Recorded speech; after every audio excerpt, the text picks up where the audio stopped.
Salve família vascaína, sejam bem-vindos a mais um giro de notícias do nosso Vascão. Vídeo de hoje começando com um sorriso no rosto, né? Vasco ontem foi a campo, finalmente aí estreando, né, na temporada com o elenco principal e estreando também o nosso novo treinador, Fábio Carille, né? E obtivemos a nossa primeira vitória em 2025, né? O Vasco que segue invicto no campeonato estadual aí com 3 empates e uma vitória na partida de ontem, né? Uma vitória ainda modesta, magra por 2-0, mas que traz ao torcedor vascaíno uma certeza que a gente está aí iniciando um novo trabalho, num caminho diferente do que a gente vinha aí das últimas temporadas, né? Com jogadores voltando de lesão muito importante, né? O Jair e o Paulinho. Tivemos também a estreia do Tietê fazendo uma grande partida, dando assistência. Tivemos também ali o nosso zagueiro Lucas Oliveira participando ali do seu primeiro jogo como titular no Vasco da Gama. Então a gente vai fazer uma análise dessa primeira partida e do que a gente viu de positivo, de negativo, o que tem que evoluir. E vamos falar sobre outros assuntos, né? Principalmente sobre o mercado da bola, porque o Vasco pode já nos próximos dias estar aí encaminhando a saída de mais 9 jogadores do elenco principal. Poderemos também ter aí as contratações de 2 atacantes sendo confirmadas, né? Um titular e um para compor elenco, e também a busca do Vasco aí pela questão da venda da nossa SAF. A gente vai trazer novidades aí de como estão as negociações e principalmente, né, como está a situação do julgamento que vai acontecer na semana que vem, 29 de janeiro, da disputa entre Vasco e 777 na Justiça do Rio de Janeiro, que pode acabar culminando aí com as propostas dos interessados aí chegando já na semana seguinte. Então, ó, dica para você, acompanha o vídeo até o final para não perder nenhum assunto, nenhum detalhe. Quero também convidar você que ainda não é inscrito no nosso canal para se inscrever lá embaixo naquele botão escrito inscreva-se, né? Ou ele vai estar em vermelho ou em branco, vem fazer parte da nossa família. E o recado da Estrela Bet, porque ontem quem seguiu a nossa dica e botou lá aqueles R$20 da primeira aposta de graça na vitória do Vasco, se deu bem. Quase que dobrou o valor ali que foi colocado nessa aposta. E aí não vai parar por aí. Você que não fez aí o seu primeiro cadastro na Estrela Bet, né? Você que não tirou proveito, essa promoção continua aí para o próximo jogo agora do final de semana contra a Portuguesa da Ilha. Então quem não é cadastrado, corre lá, primeiro comentário fixado, clica no link da Estrela Bet, faça o seu cadastro, vai ganhar R$20 de graça para você fazer a sua primeira aposta. Vai participar do sorteio de 5 camisas do Vascão no final de semana, no dia do jogo contra a Portuguesa da Ilha. E lembrando que na hora que você for fazer o seu primeiro depósito, você vai multiplicar o valor por 2. Vamos dizer aqui para vocês, se você quer depositar R$100, vão cair R$200 na sua conta. Se você depositar, sei lá, R$500, vão cair R$1.000 na sua conta da Estrela Bet. Então não perca tempo, corre lá, primeiro comentário fixado do vídeo, clica no link, faça o seu cadastro e faça o seu primeiro depósito para garantir essa promoção, beleza? Então bora começar o vídeo falando sobre a estreia do Vasco, né? Na verdade, a estreia não, a estreia do Carille, nosso treinador, e a estreia do time principal do Vasco, né? O time titular, né, que é considerado titular aí na temporada, pelo menos no início da temporada. O Vasco foi a campo ontem, né, com aquela escalação que a gente já imaginava, que a gente trouxe para vocês, com a estreia do Lucas Oliveira na zaga ao lado do João Vitor, o Tietê no meio-campo ali ao lado do Jair, do Coutinho e do Paulinho, e no ataque Alex Teixeira e o Pablo Verratti. O Vasco começou muito bem o jogo, controlando ali, né, as ações no meio de campo, sendo envolvente, né, buscando ali criar espaços, criamos oportunidades, uma bela assistência do Tietê, acho que foi o do Paulinho, pro Lucas Piton, no cruzamento, o Piton acaba errando, né, a finalização, chuta pro alto, acho que cria algumas outras chances ali de gol, e acaba saindo gol, né, numa roubada de bola, né, na saída de jogo do Madureira. O Tietê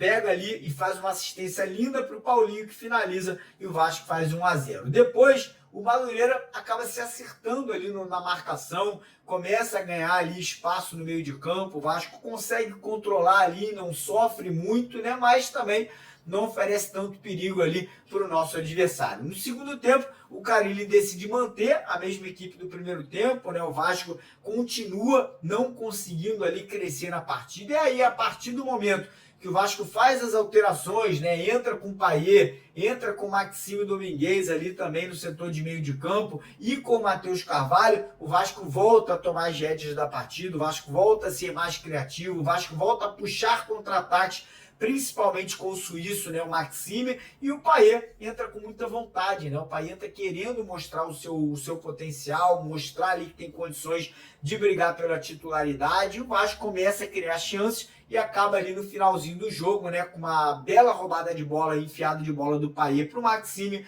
O Maxime puxa o contra-ataque, toca para o Puma Rodrigues e o Puma faz um lançamento perfeito para o Verratti finalizar ali, né, e o Vasco fechar o caixão e vencer a partida por 2-0. Acho que tivemos pontos positivos do jogo de ontem, né? O Lucas Oliveira fazendo uma partida modesta, não foi muito exigido, mas também não errou absolutamente nada. No meio de campo, eu gostei muito das atuações do Jair, do Paulinho, do Tietê. Para mim, cara, o Tietê ali já mostrou ontem que vai ser muito importante para esse time do Vasco.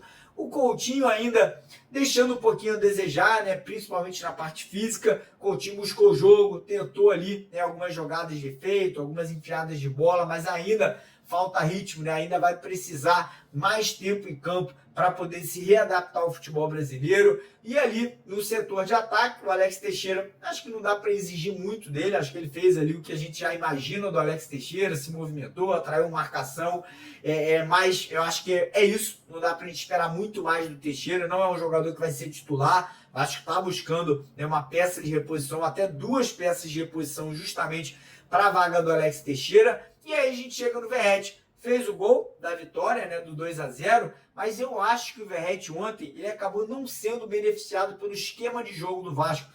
O Verratti ele precisa muito de bolas alçadas na área, ele precisa muito dos cruzamentos, ele é um cara que é muito forte na bola aérea. E ontem o Vasco praticamente não cruzou, e quando cruzou, os cruzamentos não foram tão bons, né, tirando do Puma Rodrigues. Então o Verratti acabou sendo prejudicado por isso, pelo esquema, pela forma do Vasco jogar, o que me preocupa. Por quê? Se o Vasco for jogar assim, nesse início de temporada, cara, ou o Verratti vai ter que sair mais da área, ou o Carille vai ter que mudar um pouquinho ali a forma do Verratti jogar, porque realmente o Verratti ontem, na grande maioria da partida, ele foi menos um em campo, né? Ele foi um jogador pouco acionado. Eu não estou criticando o Verratti, tá? Entendam isso. Eu sou fã do Verratti, acho que é um grande atacante, um cara que faz gol ali como poucos, mas nesse esquema de jogo ele realmente ali não foi tão ali utilizado quanto ele era na temporada do ano passado. Mas veio a vitória, veio o resultado positivo. Quero destacar a entrada do Payet no segundo tempo, muito bem,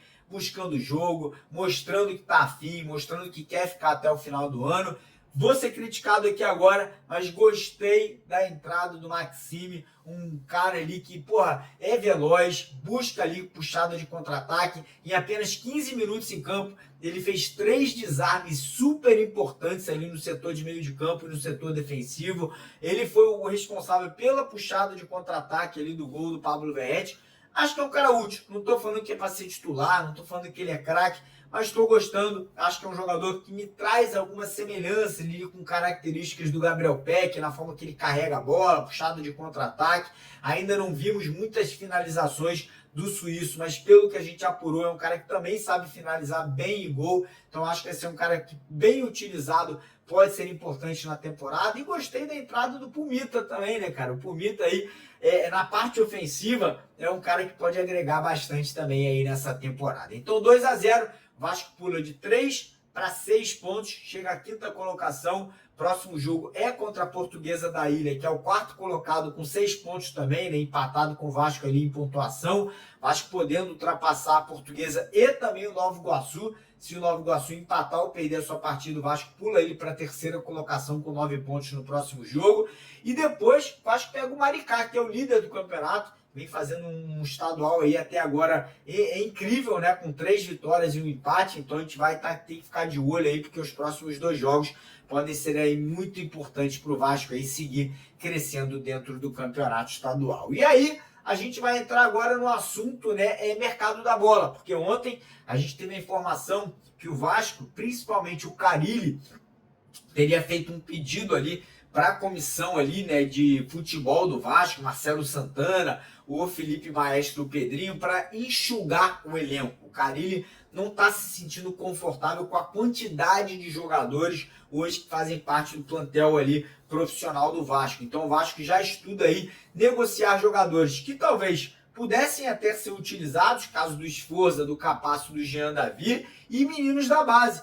Casos ali, por exemplo, do JP, do Lucas Eduardo, do próprio GB, podendo aí ser negociado, emprestado para algum outro clube do futebol brasileiro. E não podendo esquecer também do Serginho, do Deluca e do Zé Gabriel. Esses sequer fazem parte dos planos, né? O Vasco já tenta negociar eles há algumas semanas, né? Mas essa enxugada no elenco aí pode ser, primeiro, favorável pela questão financeira, né? O Vasco podendo aí poupar salários aí que podem ser pagos por outro clube e também abrir espaço para a chegada de novos jogadores, né? Como o Vasco está tentando aí nesse momento. As negociações com a América do México pelo Brian Rodrigues seguem avançando, não tão rápido quanto a gente gostaria, né? O Vasco fez oferta, houve uma contraproposta do clube mexicano. Nesse momento, as duas equipes tentam chegar a um denominador comum que pode acontecer nesse final de semana. E também tem a situação do atacante Lloyd Augusto, né? O angolano. Parece que a equipe da Turquia finalmente deu aval ali para que o jogador seja negociado, então a tendência é que nos próximos dias essa negociação também venha a ser concretizada. E aí o Vasco chegando a esses 2 jogadores, né, que são pontas, são jogadores agudos pelos lados de campo, fica aí na dependência da chegada de mais um centroavante, né, de mais um atacante, né, de mais um camisa 9, para ser ali o reserva ou brigar por posição com o Pablo Verratti, para a gente fechar essas contratações dessa janela de transferência, não para a temporada, tá? Não para o ano inteiro. Mas aí o Vasco buscando essas soluções aí já para esse início aí de campeonato estadual. E aí falar um pouquinho sobre a SAF do Vasco, porque semana que vem nós teremos um julgamento super importante que vai acontecer na questão aqui jurídica, né, nos tribunais do Rio de Janeiro, entre Vasco da Gama contra 777 e ANCAP, pelo controle, pela administração do futebol do Vasco. E por que eu digo que isso é tão importante? Porque se o Vasco for mantido no controle, né, o Pedrinho for mantido aí como o administrador, as coisas vão caminhar de um jeito em relação à venda do nosso futebol. Se a 777 e a ANCAP recuperarem o controle, as coisas já vão para um caminho completamente diferente. Então, muita gente cobrando, cadê a proposta? Quando que o grego, ou os americanos, ou o italiano vão formalizar, vão oficializar ali a proposta pela compra do futebol do Vasco? Cara, para ser bem sincero, isso só vai, ou só deve acontecer depois desse julgamento que vai ocorrer na semana que vem. E aqui, eu não sou um advogado, eu não sou um jurista, minha irmã tem muitos amigos que trabalham nesse ramo, né, de direito empresarial, direito ali ligado a clubes de futebol, e todos me trazem a informação que a chance do Vasco permanecer na administração e no controle é muito grande, né? A tendência é que o Vasco aí ganhe essa ação aí contra a 777 e permaneça aí no controle do futebol. Beleza, galera? Então é basicamente isso. Agradecer a presença de todos vocês aqui até o final do vídeo. Peço para que você não esqueça de deixar o like, se inscreva no canal e corre lá, primeiro comentário fixado, clica no link da Estrela Bet, faça o seu cadastro para garantir a participação na promoção. Tamo junto, valeu!